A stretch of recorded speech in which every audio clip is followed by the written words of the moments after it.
혹시 이런 경험 없으세요? 분명 행복해지려고 한 선택인데 어째서인지 결과는 정반대로 오히려 더 힘들어지는 경우요? 오늘은 우리가 매일 하는 이 선택이 어떤 미래를 만드는지에 대한 부처님의 아주 명쾌한 안내서를 한번 들여다보겠습니다. 자, 이 질문에서부터 한번 시작해보죠. 나는 행복해지길 바라는데 왜 현실은 자꾸 반대로만 갈까? 이거 정말 우리 모두의 이야기 아닌가요? 부처님께서도 바로 이 지점을 파고드셨습니다. 우리의 간절한 바람과 현실 사이의 이 간극, 도대체 왜 생기는 걸까요? 그 이유를 지금부터 함께 찾아보시죠. 사실 우리 모두는 똑같습니다.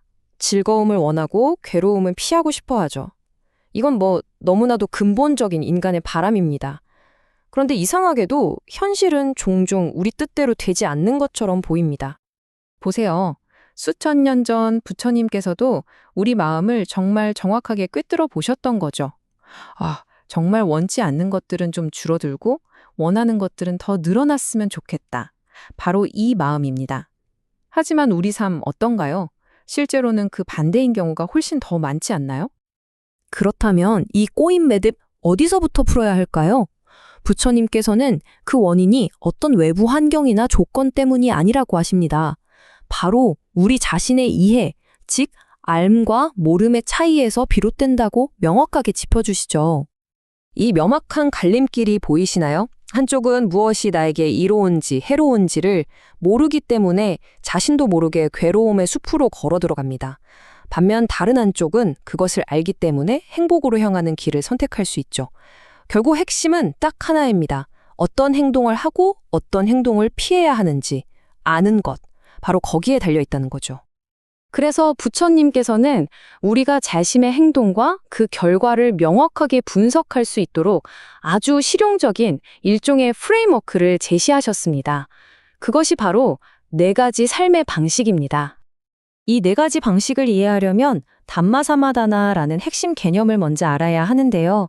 우리가 삶에서 어떤 방식을 받아들여서 따를 것인가 이걸 의미합니다. 좀 더 쉽게 말해볼까요? 바로 우리의 선택이 만들어내는 인생의 길, 그 자체를 말하는 겁니다. 자, 4가지 길이 한눈에 딱 들어오죠? 우리의 선택이 현재와 미래에 각각 어떤 결과를 가져오는지에 따라 이렇게 4가지 조합이 만들어집니다. 지금도 괴롭고 미래에도 괴로운 길, 지금은 즐겁지만 미래에는 괴로운 길, 지금은 괴롭지만 미래에는 즐거운 길, 그리고 마지막으로 지금도 즐겁고 미래에도 즐거운 길. 부처님께서는 이 4가지 길을 우리가 절대 잊어버리지 않도록 정말 강력하고 기가 막힌 비유를 들어 설명하셨습니다. 과연 나의 선택은 나에게 독이 될까요? 아니면 약이 될까요? 먼저 첫 번째 길부터 살펴보겠습니다. 현재도 고통스럽고 그 결과로 미래에도 고통이 따르는 그야말로 최악의 시나리오죠. 부처님께서는 이 길을 독을 섞은 쓴박에 비유하셨습니다. 와, 상상만 해도 정말 끔찍하네요. 이 비유 정말 직설적이지 않나요? 맛도 끔찍하게 순대, 독까지 들어있어서 결국 나를 파멸로 이끕니다. 과정도 고통스럽고 결과는 더 끔찍한 그야말로 이중고인 셈이죠. 이건 완전히 지는 게임, 루즈 상황입니다. 자, 다음은 2번째 길입니다. 아마 우리에게 가장 유혹적인 길이 아닐까 싶은데요. 당장은 즐겁지만 결국엔 파멸로 이끄는 길입니다. 이 길에 대한 비유는 독을 섞은 마시는 음료수입니다. 색깔도 예쁘고 향도 좋고 맛은 아주 달콤하죠. 이거야말로 정말 위험한 함정입니다. 마시는 순간은 너무나 달콤하고 행복하지만 그 안에 든 독 때문에 미래의 고통은 피할 수가 없거든요.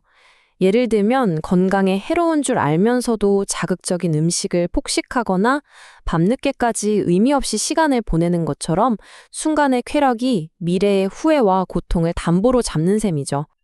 이제 3번째 길로 넘어가 보겠습니다.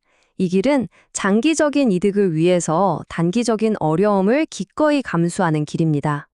비유가 조금 독특하죠? 바로 여러 약초를 섞은 고약한 냄새의 소변입니다. 지금 듣기엔 좀 이상하지만 당시에는 실제로 쓰이던 약 조제법 중 하나였다고 해요. 이 비유의 핵심은 명확합니다. 몸에 좋은 약은 입에 쓰다. 바로 그거죠. 새벽에 일어나기 힘들지만 운동을 하거나 어려운 공부를 꾸준히 해나가는 것처럼요. 당장은 좀 불편하고 힘들지만 미래의 확실한 성장과 행복을 위해 현재의 어려움을 감수하는 지혜로운 선택이라고 할 수 있습니다. 자, 드디어 마지막 네 번째 길입니다. 부처님께서 가장 권장하신 가장 이상적인 길이죠.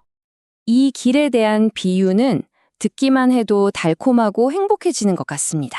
바로 엉긴 젖, 꿀, 정제된 버터, 그리고 당미를 섞은 것인데요.